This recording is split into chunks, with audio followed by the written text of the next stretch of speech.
Thank you very much. I'm gonna speak about the regional strategy that was behind for what Venezuela is suffering right now, because you may think that Venezuela is an isolated case, but it has a regional explanation. So the first thing I want to say is there are three ways in which Europe can contribute to end socialism and promote free markets in Latin America. The first way, socialism is socialism, here in Mars, in Latin America, and in Asia. There is no way that you can help us by saying that socialism works in Europe, but in Latin America it doesn't, because we have a culture where just socialism always gets corrupted. No. Socialism always leads to corruption, and first comes socialism and then corruption, because socialism gives absolute power. And what happens with absolute power? Well, absolute corruption. So what we need to understand is that socialism means the control of all the production by a small group in government.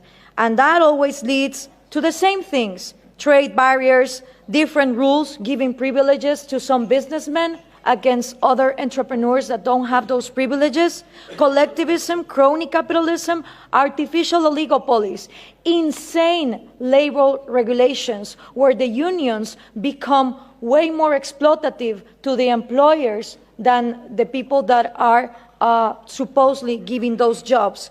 So we need to understand that instead of having the discussion of inequality about material goods, we need to start talking about equality under the law.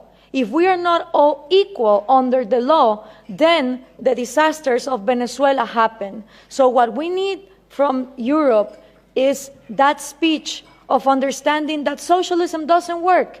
It didn't work in the Soviet Union, it didn't work in China, it didn't work in North Korea, it didn't work in Cuba, doesn't work in Venezuela, it wouldn't work in Mars.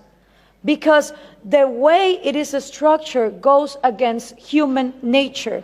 It depends on humans not having rational behaviors for their own well-being. So that's the first thing. The second one that we need from Europe is the message that Scandinavia is not socialist. It is insane that these dictators like Hugo Chavez, Nicolás Maduro, Rafael Correa, Mujica, Lula da Silva, the Kirchners, they all portray Norway, Finland, Denmark, Sweden as the socialist paradise. And the worst thing of all is that if you ask 10 Latin American young people if Scandinavia is socialist, 9 of them will say you yes. And there are a lot of things that we should copy from Scandinavia, but socialism is not one of them. Scandinavia is always ranking on the top of the Index of Economic Freedom and Human Liberty that the Cato Institute is now measuring. So if there's one thing that we should copy from Scandinavia is property rights. It would be absolutely out of this planet to think that a Swedish major will wake up one morning and say, expropriate, nationalize your house. That just doesn't happen. So it is absolutely absurd that countries in Latin America that are in the low ranking of economic freedom portray Scandinavia as examples of socialism. But you know why this happens? Because the mixing of information also comes from Europe. Why? Because there's also this obsession with giving us aid instead of giving us trade.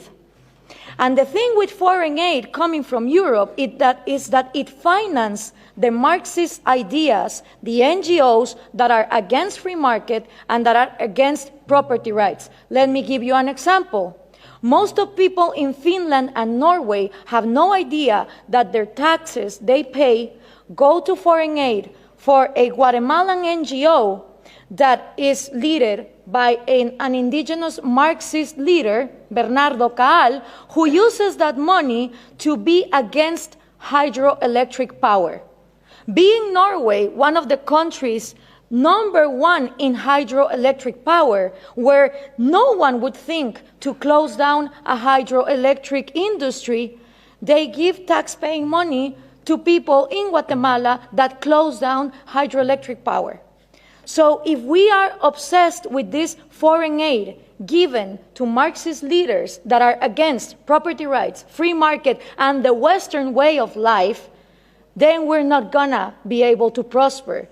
And according to trade, the European Union is fixated that they should trade with Latin America in regions, in blocks. Well, that is just not possible, because the region that I come from, which is Central America, the 5 smallest countries of all our region, Guatemala, El Salvador, Nicaragua, Honduras, and Costa Rica, right now, 2 of them, Nicaragua and El Salvador, are ruled by socialism of the 21st century. So how can I negotiate as a bloc when I have 2 countries that are not willing to open to free trade? And for these 3 ways to work, you need to understand something about Latin America. I had 2 slides, 2 pictures, if we could put them on, please. The first thing is Latin America has always been ruled by dictators. Then Fidel Castro comes in, and he is successful in making a Marxist guerrilla. In the moment that Castro comes in and he makes a Marxist guerrilla, all the countries in Latin America start copying and pasting that model. You had Marxist guerrillas everywhere, Guatemala, Nicaragua, Peru, trying to do the same thing as Castro, financed by the Soviet Union and with the intelligence of Cuba.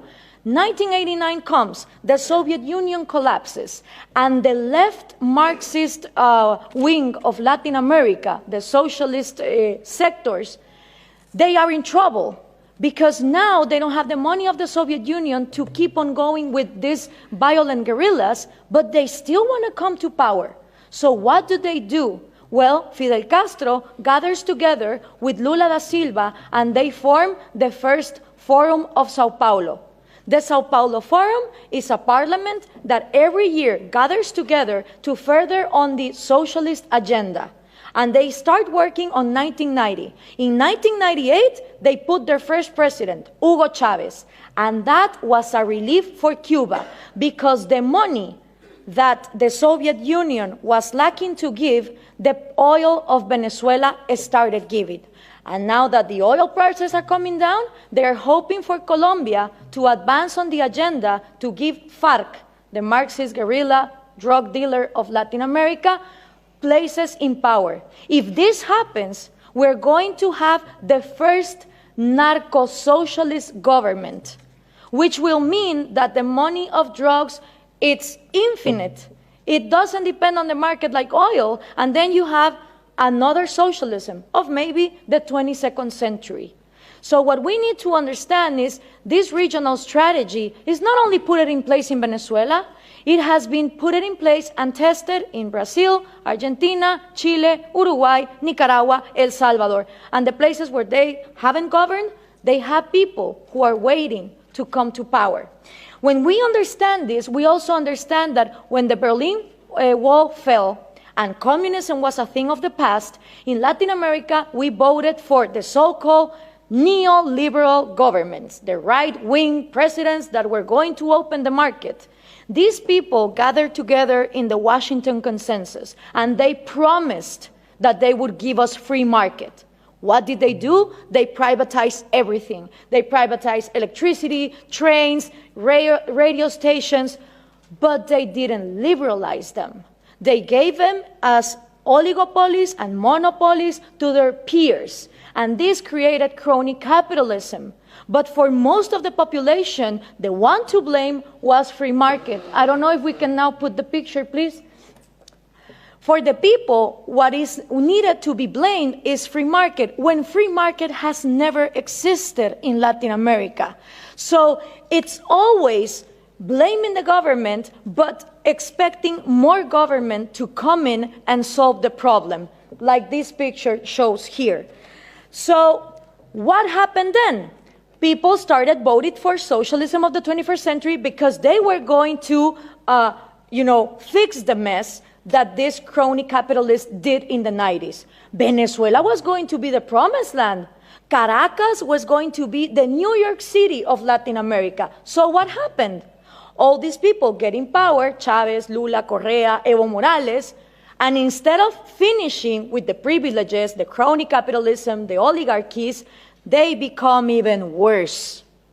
So why is this good news to us? Because people in Latin America don't know what to do. They tried with the right wing, and they think that too much of a free market failed, and then they tried for socialism of the 21st century, and it turns out that it didn't end poverty, it multiplied it. So right now, it's a great and excellent opportunity for people like us, for people who really defend liberties and freedom, not only economic liberties, but also individual liberties. Because in a moment where there is frustration to the left and to the right, and everything has been tried, and all of them are statists who want to control the economy, is great news for people like us who want to defend freedom. The examples given here from different regions of the planet demonstrate that freedom works. So what we need to input from Europe to Latin America is the right messages. Those messages include that Scandinavia is not socialist, that we need trade more than aid, and in order for institutions to follow up, it's not about material equality, it's about equality under the law and the rule of law. Thank you very much.